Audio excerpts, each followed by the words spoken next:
बहुत मजा आता है ना। इसको भी रख लूं और उससे भी बात करती रहूं। जब इससे लड़ाई हो जाए तो इसको पकड़ लूं, जब इससे मन भर जाए तो फिर उसको पकड़ लूं, फिर इसके साथ खेल लूं, फिर उसको पकड़ लूं। बहुत मजा आता होगा है ना। और जिसके साथ आप ये गेम खेल रहे होते हो उसके दिल पे क्या बीत रही होती है, क्या आपको जरा सा भी अंदाजा है?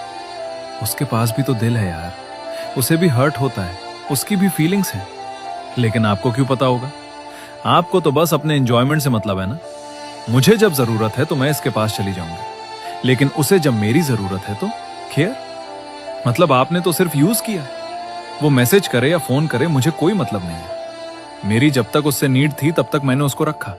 अब मेरी नीड खत्म हो गई है तो वो चाहे फोन करे मैसेज करे, मुझे कोई मतलब नहीं। ऐसा बस टाइम आने दो, सब सामने आएगा।